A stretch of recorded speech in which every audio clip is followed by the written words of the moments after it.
Jaya.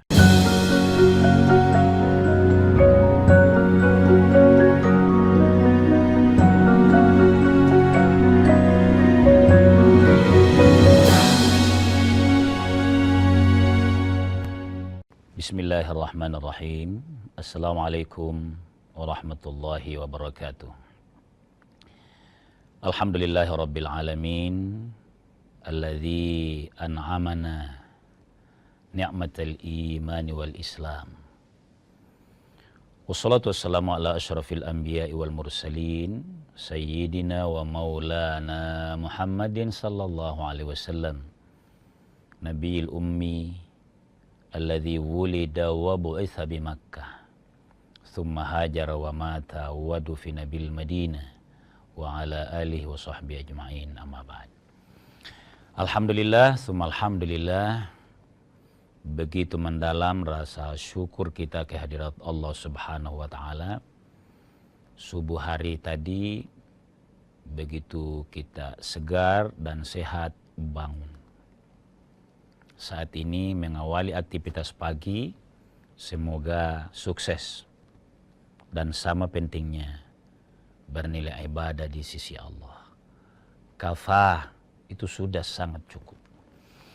Salawat dan salam atas junjungan kita Nabi Allah Muhammad sallallahu alaihi wasallam. Pemirsa yang berbahagia, hidup manusia itu dinamis.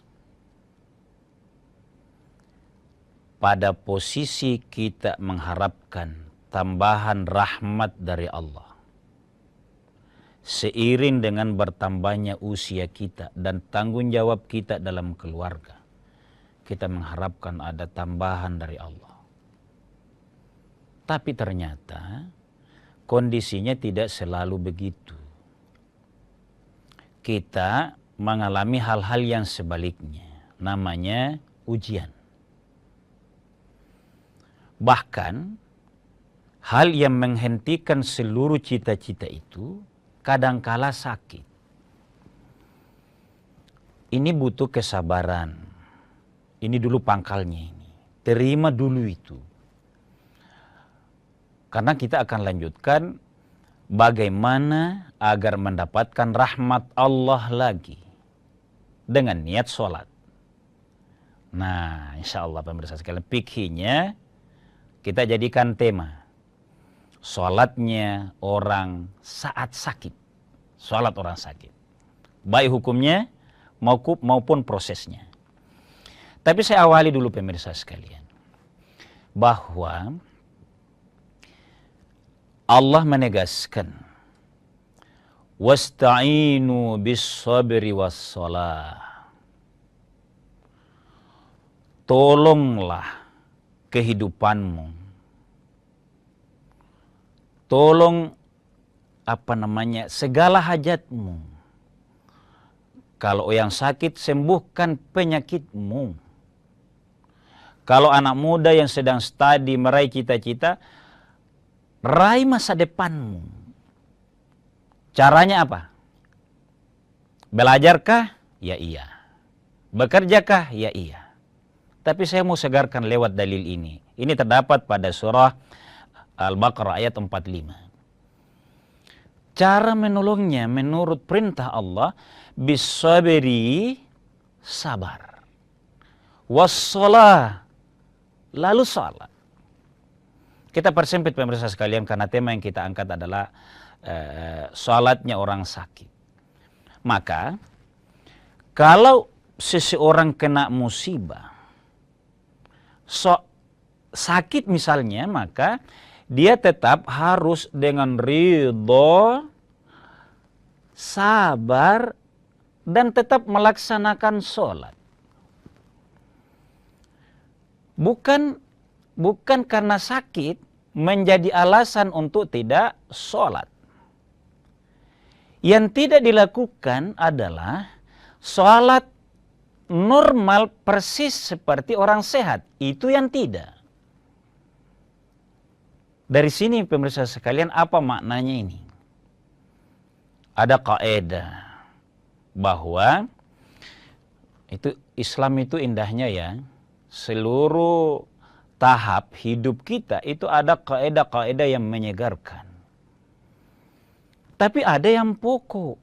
Dan itu justru yang hakiki dari segala hajat kita. Kita tidak membayangkan bahwa sholat itu karena sehat. Allah tidak perintah kita ini sholat karena Anda sehat. Bukan.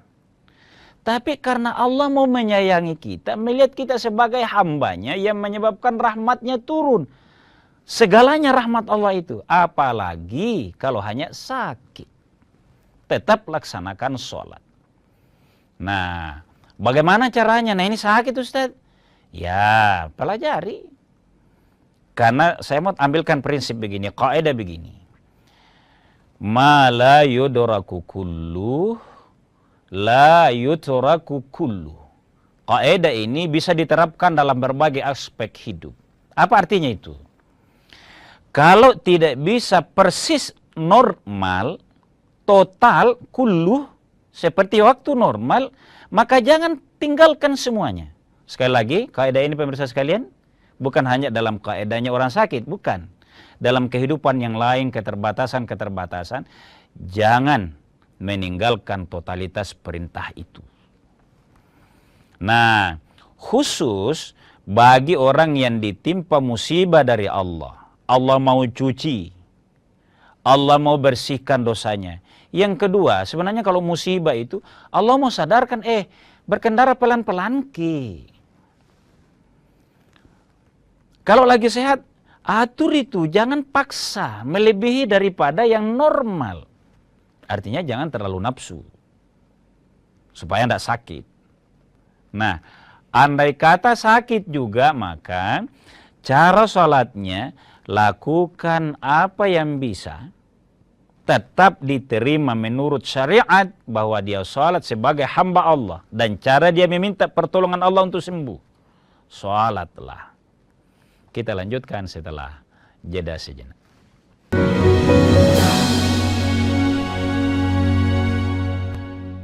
Saat menangkap, mengumpulkan, dan mengolah peristiwa, secara paksa oleh penyidik, kami kerahkan upaya terbaik. Ketika menyampaikan berita serta informasi, kami tak sekadar menyapa. Ada referensi, aspirasi, juga inspirasi yang menjadi misi. Sapa Indonesia di Kompas TV. Independen, terpercaya.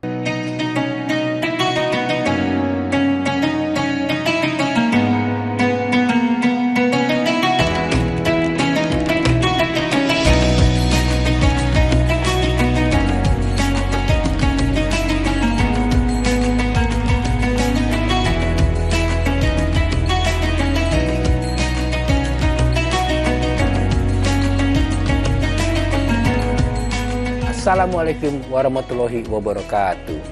Setelah menjalankan ibadah puasa selama bulan Ramadan, kita sambut hari yang suci dengan penuh kebahagiaan. Mari rayakan kebersamaan di hati. Eratkan silaturahmi di hari yang fitri. Selamat Idul Fitri 1445 Hijriah. Minal aizin wal faizin. Mohon maaf lahir dan batin.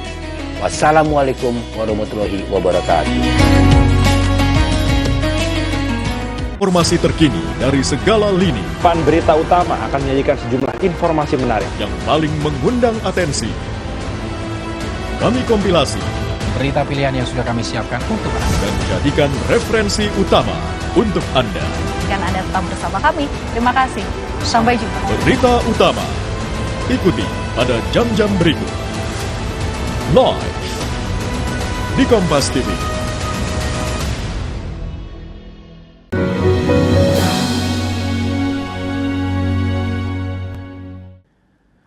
Pemirsa sekalian, kaum muslimin yang dimuliakan oleh Allah Subhanahu wa taala, dari ayat 45 surah Al-Baqarah tadi itu jelas, tolong hidup kita dengan tetap sholat.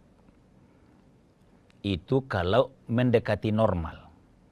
Tapi mulai sakit, ada caranya. Saya mau tuntaskan ayatnya dulu. Wa innaha lakabirah illa 'alal khashi'in. Ingat, sholat itu hanya berat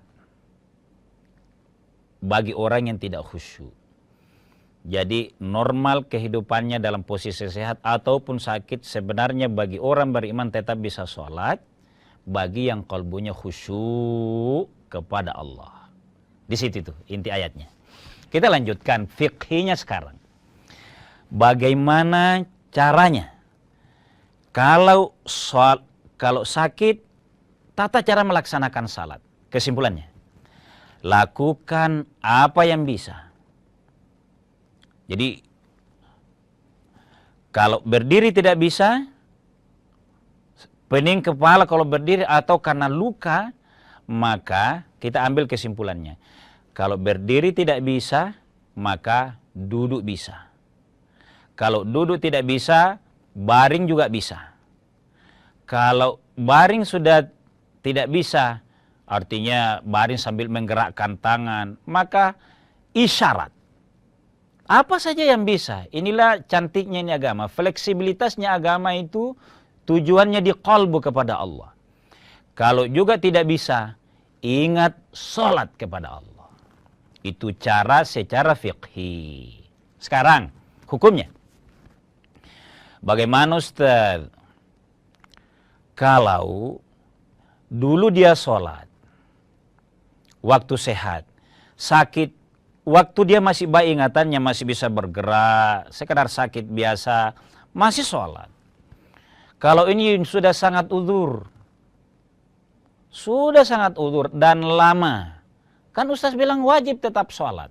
Maka, kalau dia parah, kalau dia sehat nanti, andai kata masih sehat, maka apa konsekuensinya Ustaz?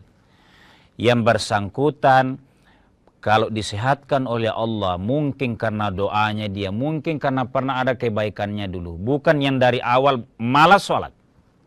Doa anaknya kah? Doa orang yang pernah ia infak dan sedekahi, anak yatim misalnya. Ini pentingnya ada kebaikan yang kita lakukan. Sampai sakit dan pada akhirnya tidak bisa melaksanakan sholat. Tidak bisa dengan isyarat tadi. Memang tidak sholat. Karena sangat darurat. Maka kalau ia sehat, bantu oleh ahli warisnya. Sampaikan kepada yang bersangkutan. Catat, kalau Allah kasih sehat itu artinya Allah suruh dia sholat. Wastabir alaiha. Suruh dia bersabar. Kan Allah berkata, wa ma khalaqtul jinna wal insa illa liya'budun, untuk mengabdi. Haruskah langsung selesai semua? Tidak lagi. Ada tanggung jawabnya Ustaz. Sakit sebulan, tidak sholat sama sekali. Betul-betul biar ingatan tidak. Tapi Allah kasih tolong dia. Kembali sehat. Tapi ini banyak tanggung jawabnya. Dia harus kerja pada saat sehat. Maka bekerja, sholat. Bekerja, sholat. Sholat, bekerja. Itu tugasnya. Kenapa begitu Ustaz? Ada yang saya dengar bisa fidyah. Nah, ini kita segarkan pemirsa sekalian. Kalau sholat yang ada adalah qadha berdasarkan syariat atau dalil-dalil agama kita. Kalau yang bisa difidyah ini adalah puasa. Berdasarkan ayat fafidyatun ta'amu miskin. Kalau sholat tidak di situ. Ada bedanya pemirsa sekalian. Jadi sholat itu hanya bisa diqadha oleh yang bersangkutan. Kalau sampai meninggal Ustaz, orang tuanya, anaknya sangat berbakti. Dia dapat ujian, orang tuanya lama sakit. Setahunan sakit. Apa yang harus dilakukan? Diqadhakan? Tidak. Karena orang yang sakit tapi pernah saleh, makanya inilah maknanya kesehatan. Sebelum sakit, lakukan memang kebaikan-kebaikan minimal yang standar kita itu. Minimal salat maksudnya. Karena kalau salat lalu pernah sakit, lama tidak salat. Kan ada, naudzubillah, kita semua berdoa kita tidak kena itulah. Kalaupun sampai pada waktunya kita menghadap Allah, tetap akhiru kalamihi la ilaha illallah. Tapi Kalau orang pernah lama tidak sholat, anaknya berbakti, dicatat 1 bulan bapak saya atau ibu saya atau keluarga saya ini sakit, kasihan. Mau ku qadakan, tidak bisa. Maka andai kata orang yang banyak ketinggalan sholatnya selama hidup karena sakit tadi, bahkan sampai dia mati, maka tidak ada hukum apa-apa. Saya jelaskan sebatas yang saya ingat pemirsa sekalian. Kalau berdasarkan surah Al-Baqarah tentang puasa, ada fidyahnya dia.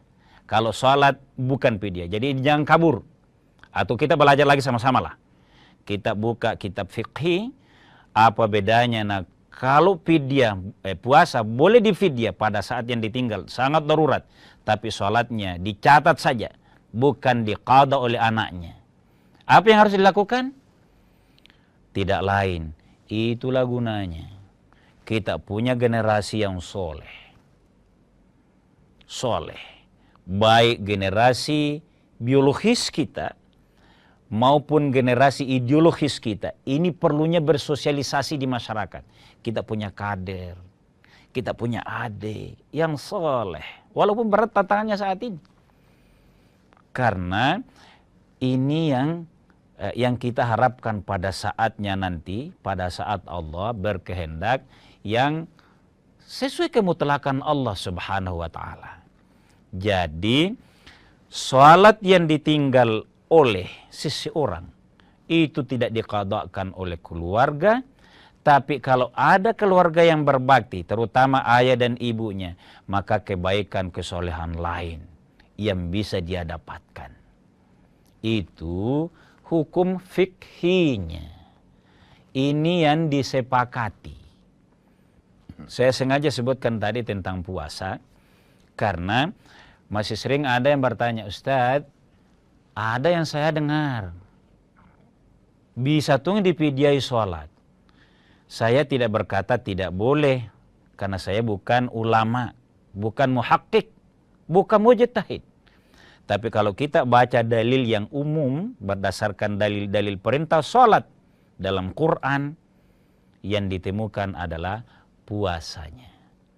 Itulah sebabnya pemirsa sekalian, kita bagusnya senantiasa memperbaharui ingatan-ingatan kita agar beragama ini selalu mendahulukan ilmunya, dasarnya atau dalilnya.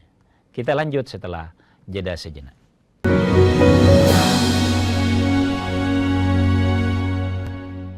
Sejarah mencatat bangsa ini berdiri di atas persatuan. Maka kita pun paham perbedaan takkan mampu membuat bangsa ini tercerai-berai.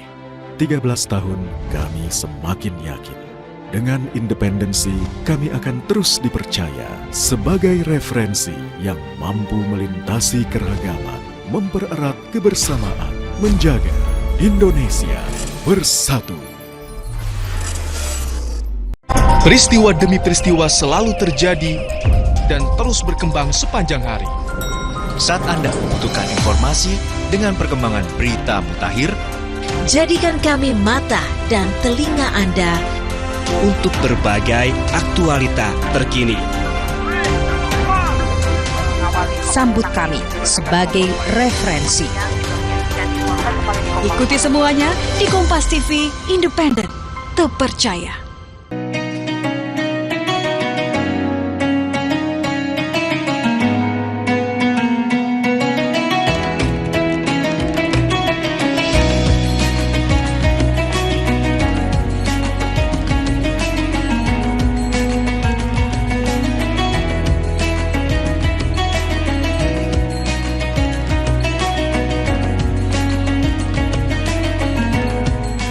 Assalamualaikum warahmatullahi wabarakatuh. Setelah menjalankan ibadah puasa selama bulan Ramadan, kita sambut hari yang suci dengan penuh kebahagiaan. Mari rayakan kebersamaan di hati. Eratkan silaturahmi di hari yang fitri. Selamat Idul Fitri 1445 Hijriah. Minal aizin wal faizin. Mohon maaf lahir dan batin. Wassalamualaikum warahmatullahi wabarakatuh.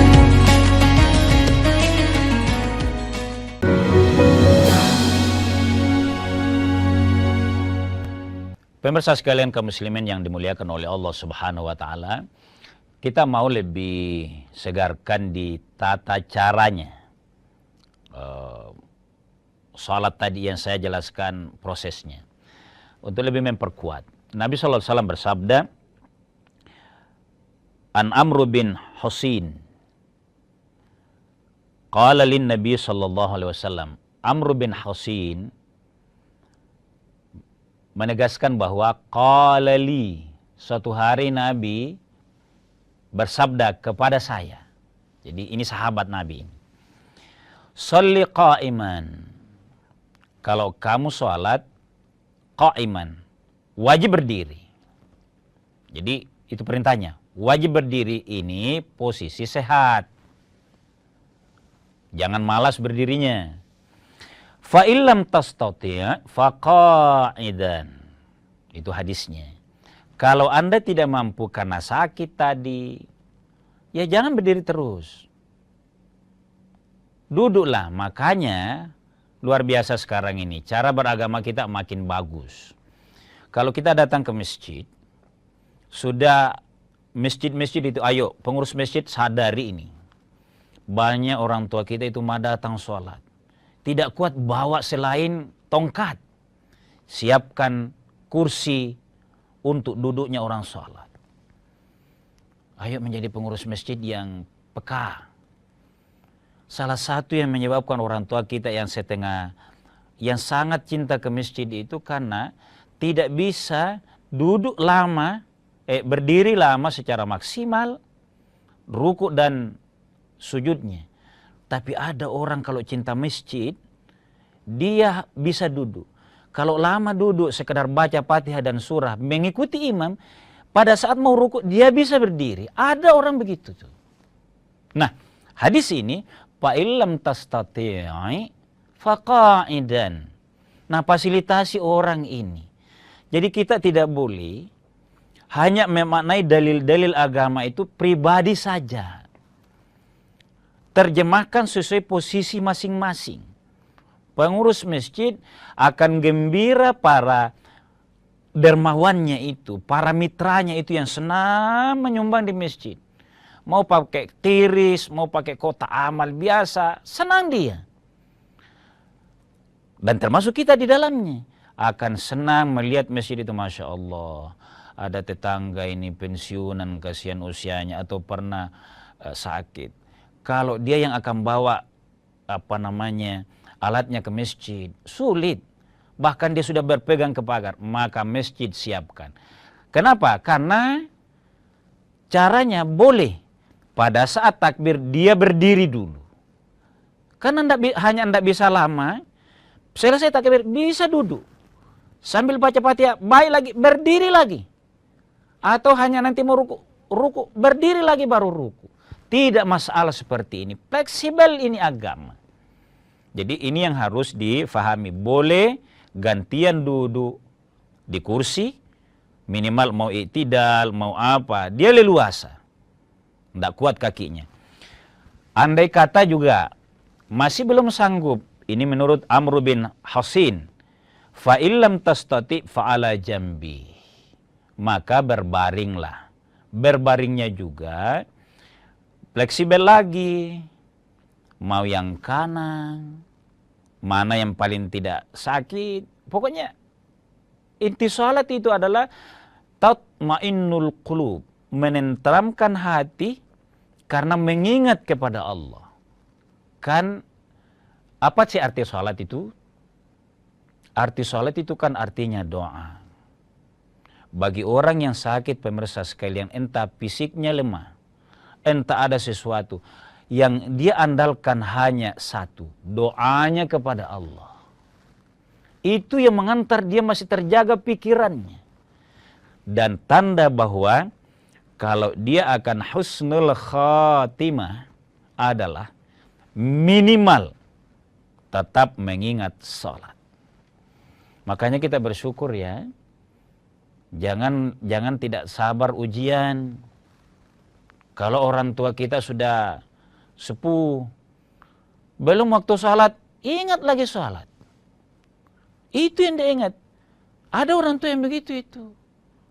Ini kita bahas karena orang sakit ini. Sedikit-sedikit ingat lagi waktu sholat. Disuruh tayamum, panggil lagi. Jangan kehilangan kesabaran. Siapapun kita yang dari anak ini, andai kata kita mendapati orang tua kita begitu. Sebenarnya ini cara Allah menghadirkan kepada kita sebuah posisi. Saya menyampaikan pemirsa sekalian juga tidak mudah. Butuh proses, butuh pembelajaran untuk menyabar ini. Tapi ingat, kaitannya dengan sholat ini, kalau ada orang tua kita selalu mau sholat, sudah sholat subuh, baru jam 9, ingat di zuhur. Dia ingat terus jaga itu karena kebiasaannya. Karena ini ujian.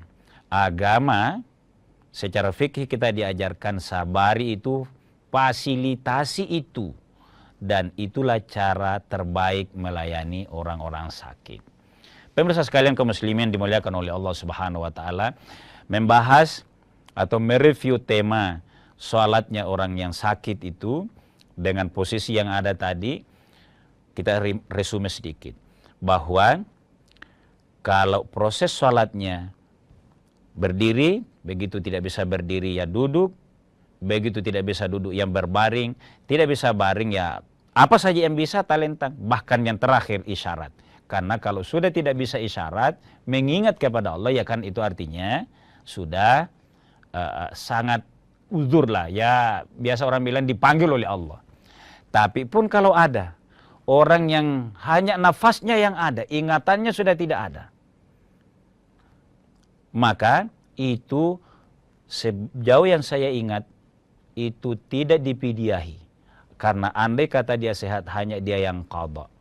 Tapi kalau ada keluarga yang mau berbakti, mendoakan dengan amalan-amalan lain, itu juga menjadi kebaikan atau birrul walidain dari keluarga. Yang berikutnya pemirsa sekalian, secara ilmu, fleksibilitas dalam melaksanakan sholat, kondisi-kondisi yang ada, itu menggambarkan betapa ajaran Islam rahmatan lil alamin dan memberikan harapan bagi seorang hamba. Tetaplah ingat kepada Allah Subhanahu wa taala hatta sampai dalam posisi sakit sekalipun. Mudah-mudahan salat yang kita dirikan makin mengkhusyukkan kalbu kita dan berfungsi tanha anil fahsya'i wal munkar, mencegah perbuatan yang keji dan mungkar. Sekian, terbatas pemirsa sekalian, mohon maaf atas segala kekurangan. Hadanallahu wa iyyakum ajma'in. Wassalamualaikum warahmatullahi wabarakatuh.